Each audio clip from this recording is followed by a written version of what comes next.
Chers invités à vos rangs, titres, grades et qualités. Monsieur le Premier ministre, la déclaration de politique générale que vous venez de faire devant notre auguste Assemblée, et ce conformément aux dispositions pertinentes de notre charte fondamentale, notamment à son article 55e, a indébutablement dessiné avec clarté et clairvoyance les réformes et les actions nécessaires pour bâtir un Sénégal à la pleine mesure des aspirations profondes et légitimes de ses citoyens. Elle s'inscrit en parfaite harmonie avec les ambitions du référentiel Sénégal 2050.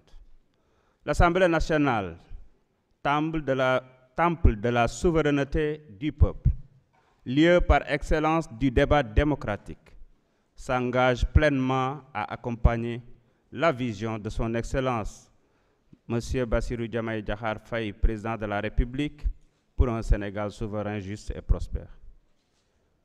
Monsieur le Premier ministre, mes chers collègues, avant de nous projeter vers l'avenir, il est de notre devoir de saluer les figures emblématiques qui ont marqué l'histoire de notre Parlement.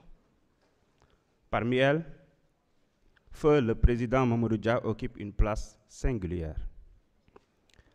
Premier président du Conseil, Mamadou Dia fut l'incarnation parfaite d'une époque où l'intégrité, la rigueur et le patriotisme guidaient les actions de son gouvernement. Son parcours exceptionnel depuis les bancs du Parlement français où il siégea comme député et sénateur avant l'indépendance, jusqu'à la structuration de l'État moderne du Sénégal demeure une source d'inspiration intarissable.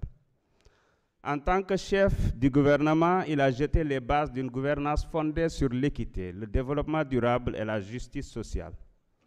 Ce ne serait que justice de rendre un vibrant hommage à un homme qui a tout donné à la nation, un homme digne qui, malgré les épreuves, est resté constant dans son amour pour la patrie et le combat pour la souveraineté. Le président Mamadou Dia fut avant tout un homme d'État visionnaire, profondément attaché à la souveraineté et au progrès de notre nation. Son sacrifice personnel et politique est un appel à l'unité et à la responsabilité, et aussi un viatique pour notre génération. En honorant le président Dia, nous affirmons notre engagement à perpétuer son legs et son idéal d'un Sénégal souverain, juste, uni et prospère. Mes chers collègues, à travers les époques, oui, notre Parlement a connu des transformations majeures, parfois marquées par des crises, mais toujours animées par une quête de centralité dans notre vie démocratique. De Blaise Diagne à Lamine Gueye, en passant par Léopold Sédar Senghor et jusqu'à notre époque, l'Assemblée a su évoluer. La 15e législature, issue d'élections libres et transparentes, reflète une rupture marquante, une meilleure représentativité des femmes, l'intégration des jeunes leaders et la présence de groupes historiquement marginalisés. Cette légitimité nous oblige à agir avec responsabilité et patriotisme, loin des dérives du fait majoritaire ou des débats stériles. Cependant, pour répondre aux attentes du peuple sénégalais, il est impératif d'amorcer des réformes structurelles. La digitalisation que nous avons initiée transformera notre façon de travailler et renforcera la transparence, l'éducation citoyenne et la participation démocratique.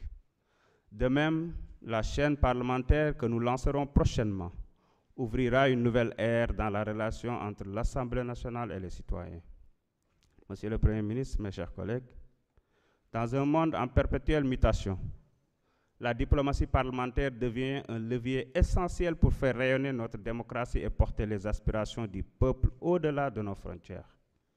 Nous devons donc renforcer nos liens avec les parlements des autres nations africaines pour encourager l'émergence d'une Afrique unie et prospère.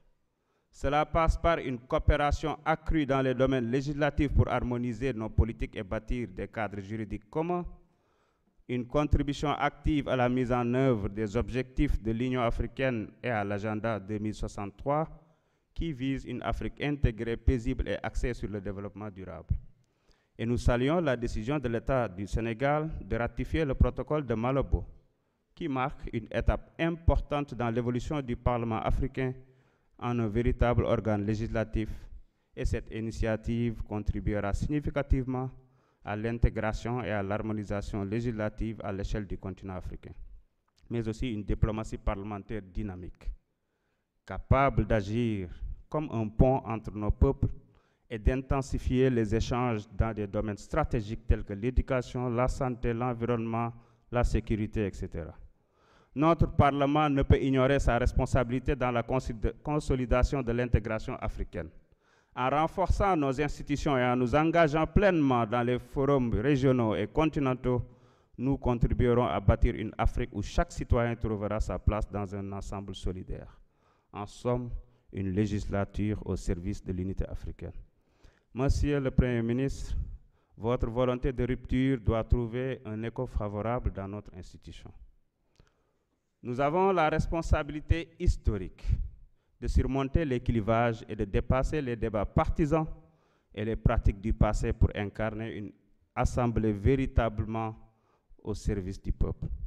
Et dans cette dynamique, nous serons à la fois un partenaire du gouvernement en relayant les doléances des populations et en contribuant activement à l'élaboration de lois pertinentes, une vigie gardienne de l'intérêt général en exerçant pleinement nos prérogatives de contrôle et d'évaluation des politiques publiques.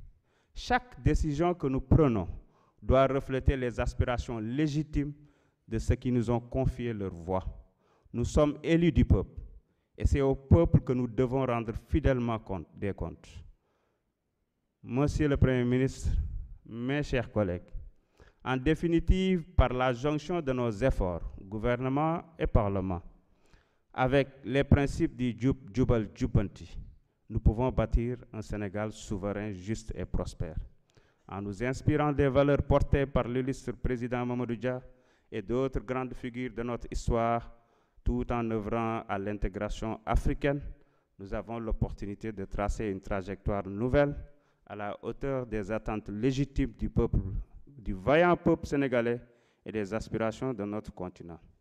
Vive la République, vive le Sénégal, que Dieu bénisse notre nation.